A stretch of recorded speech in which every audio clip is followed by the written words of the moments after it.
Assalamualaikum warahmatullahi wabarakatuh. Video yang sampai kepada saya, ucapan Dr. Zawawi, Dr. Nik Zawawi itu sangat keterlaluan lah. Walaupun kita nak buat contoh tentang betapa hebatnya Islam daripada orang yang jahiliah, kemudian bila dapat hidayah masuk Islam menjadi orang yang contoh. Tetapi cerita-cerita yang disebut, Sayyidina Abu Bakar, bapak ceti. Sayyidina Umar, kaki zina, bokap zina, bini orang, hobi dia berzina. Ini sangat melampau, biadab dia panggil dah. Dan kita tidak jumpa di mana-mana kitab Ahli Sunnah wal Jamaah seperti itu. Apa yang saya dapat nakal dalam kitab Ibn Katsir kata, Abu Bakar As-Siddiq wa kana Abu Bakrin As-Siddiq radhiyallahu anhu min asyrafi Quraisyin. Abu Bakar ni ialah setengah daripada mulia-mulia Quraisy wa khiyarihim, dan orang yang terbaik di kalangan orang Quraisy. Wa kana muhabbaban fi qaumihi, dia dikasihi, disenangi oleh kaum dia. Ma'lufan, orang yang beraluh. Wa kana a'lama Quraisyin bi ansabiha, orang yang paling diketahui daripada orang Quraisy dengan nasabnya. Wa ma kana fiha min khairin wa syarrin, orang yang ketahui dengan baik buruk dia. Wa kana rajulan tajiran za khuluqin wa ma'rufin, dia adalah peniaga, bukan bapak ceti. Yang mempunyai akhlak yang mulia. Itu dia sebut. Bahkan kata Imam Sayuti, Imam Sayyidina Abu Bakar ni sebelum Islam lagi, lam yashrabil khamra fil jahiliyati qattu, tidak pernah minum arak pada masa jahiliah sama sekali. Itu Abu Bakar As-Siddiq. Begitu juga Umar. Umar ni benarlah bekeng. Sebelum masuk Islam tu sangat memusuhi Nabi SAW. Kata Az-Zahabi, kana Umaru fil jahiliyati syadidan alal muslimin. Umar ni masa jahiliah sangat bekeng di atas orang Islam. Tapi summa azzallahu bihi Islam. Kemudian Allah Ta'ala mempermuliakan dengan Umar tu akan Islam. Daripada mana kata Umar ni kaki zina, hobi berzina? Berat tuduhan entah ni. Wahai YB Datuk Dr. Nik Zawawi, Dewan Ulama PAS. Mujur ada juga ustaz-ustaz PAS yang bagi kategori dah. Kalau ada lagi taksub, berat lah. Jangan kita gitu. Kata Az-Zahabi, kana Umaru min asyrafi Quraisyin. Az-Zahabi kata Umar ni ialah semulia-mulia yang Quraisy juga. Wa zawir ra'yi, orang yang mempunyai pandangan yang benar. Wa sifarati fil jahiliyah, dan menjadi duta hubungan diplomatik pada zaman jahiliyah. Bukan orang bengong, tak tahu mana, rapah bini orang, zina jadi hobi. Berat tu. Apalagi perkataan entah kata Utsman bin Affan, Ali bin Abi Thalib. Sebetul lah juga. Astaghfirullahalazim. Berat tu dah entah ni. Kata Ibn Sa'di, kana Utsmanu syarifan fil jahiliyati wal Islam. Utsman ni mulia pada jahiliyah, pada masa Islam. Mahbuban ila Quraisy, disenangi kepada orang Quraisy. Dicintai oleh orang Quraisy. Apa lagi Sayyidina Ali karamallahu wajhah, doa dengan memuliakan oleh Allah akan wajahnya. Kata Ibnu Katsir, lam yasjud li sanamin qattu, tak pernah Sayyidina Ali ni sujud kepada berhala sama sekali. Li'annahu tarabba fi hijri Rasulullah SAW, kerana Ali ni ditarbiyah, dibesarkan dia di dalam didikan Nabi SAW, sehingga didoakan karamallahu wajhah. Berat. Biadab ni kenyataan entah ni, wahai YB Datuk Dr. Ustaz Nik Zawawi, mesti ditarik balik. Kami tak tahu di manakah rujukan kitab-kitab yang entah baca. Abu Bakar bapak ceti, Sayyidina Umar tu ialah hobinya berzina dan berzina dengan bini orang, dan Nabi, sahabat lain Utsman, Ali pun seperti lah juga. Hamzah pun sekali masuk borong. Sangat-sangat tercela perkataan entah. Mudah-mudahan entah taubat dan entah kena tarik balik, minta maaf. Bukanlah tekek entah sebagai seorang doktor, seorang dikenal sebagai ustaz, untuk entah boroh mulut. Boroh mulut dia panggil. Lacak mulut dengan sahabat-sahabat. Apatah lagi, sahabat Nabi ni, la tasubu ashabi, jangan mencaci maki sahabat aku. Memang entah tidak mencaci, tapi entah mereka cipta cerita yang tidak dijumpai di dalam mana-mana kitab-kitab sirah Ahli Sunnah wal Jamaah. Daripada mana sumber entah kata begitu pada sahabat? Jadi sangat orang panggil menduka cita dan tidak tergamuk untuk dikatakan perkataan-perkataan seperti itu kepada sahabat, walaupun cerita sebelum daripada mereka masuk Islam.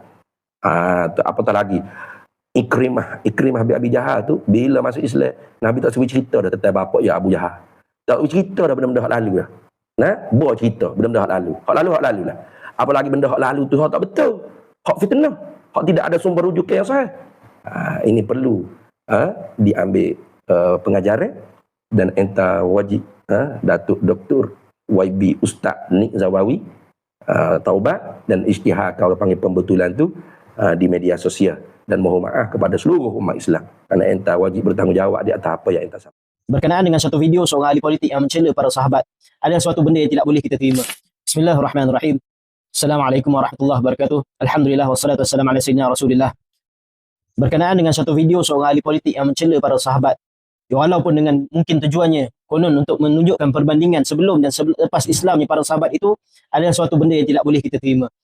Kerana Allah Subhanahu wa taala telah mengiktiraf para sahabat. Firman Allah Subhanahu wa taala, laqad radiyallahu 'anil mu'minina idh yubayyi'unaka tahta syajarah. Telah pun Allah Taala redha kepada mereka yang berbaiat kepada engkau wahai Nabi Muhammad sallallahu alaihi wasallam di bawah pohon tersebut. Dan kita semua tahu yang berbaiat di bawah pohon bersama-sama Nabi sallallahu alaihi wasallam dalam baiatul ridwan adalah semua kibar sahabat kecuali Sayyidina Uthman. Kerana peristiwa ini adalah kerana untuk menuntut bela atas Sayyidina Uthman radhiyallahu taala anhu wa ardah. Apatah lagi apabila menyebutkan orang yang paling rapat dengan Nabi sallallahu alaihi wasallam, yang mana Allah Subhanahu wa taala berfirman, "Thani ithnain idh huma fil ghar idh yaqulu li sahibihi la tahzan innallaha ma'ana." Dan ketika mana keduanya berada di dalam gua, Allah Taala sifatkan, berkatalah dia, yakni Nabi Muhammad sallallahu alaihi wasallam kepada sahabatnya, "La tahzan." Jangan kamu merasa sedih hati, innallaha ma'ana, kerana sesungguhnya Allah bersama dengan kita. Ayat ini dibaca oleh Sayyidina Umar bin Khattab radhiyallahu taala anhu warda, apabila menenangkan manusia dalam memilih siapa yang layak menggantikan baginda Sayyiduna Nabi sallallahu alaihi wasallam. Ini diriwayatkan oleh Imam Tirmizi dalam babu ma jaa fi wafati Rasulullah sallallahu alaihi wasallam dalam kitab Syama'il beliau. Maka sepakat orang-orang ketika itu menanyakan fatwa Sayyidina Abu Bakar. Mereka bertanyakan, ya sahibi Rasulillah, wahai sahabatnya Rasulullah sallallahu alaihi wasallam, maka pantaskah orang yang disebut sebagai sahabat Rasulullah sallallahu alaihi wasallam kita gambarkan dengan gambaran yang tidak sewajarnya? Maka belajarlah beradab apabila menyebut tentang para sahabat ridwanullah alaihim ajma'in. Tambah-tambah lagi apabila kita menyandang gelaran, digelarkan sebagai ulama. Takutlah kita kepada ancaman Nabi SAW, yang mana Nabi SAW dalam sebuah hadis Nabi bersabda, "La tasubbu ashabi, fawalladhi nafsi biyadi, law anfaqa ahadukum mithla Uhud, dhahaba ma balagha mudda ahadihim, wala nasifahu." Kata Nabi SAW, jangan sesekali kalian mencela sahabatku, kerana demi nyawaku yang berada dalam genggamannya, dalam genggaman kekuasaan Allah Subhanahu wa taala, tidaklah salah seorang daripada kalian mensedekahkan satu gunung Uhud emas, melainkan dia tidak akan menyamai satu cupak pun, bahkan tidak akan sampai separuh pun daripada itu, daripada apa yang dikeluarkan oleh para sahabatku. Maka saya mengajak sahabat-sahabat untuk lebih berhati-hati, lebih berwaspada apabila menyebutkan tentang para sahabat ridwanullah alaihim ajma'in, dan saya minta agar pelaku tersebut bertaubat. Bahkan lebih wajar lagi beliau melepaskan jawatannya sebagai seseorang yang dipanggil sebagai ulama, kerana tidak pantas perkataan ini keluar daripada seorang yang disandarkan kepadanya perkataan ulama. Wallahu a'lam. Assalamualaikum warahmatullahi wabarakatuh.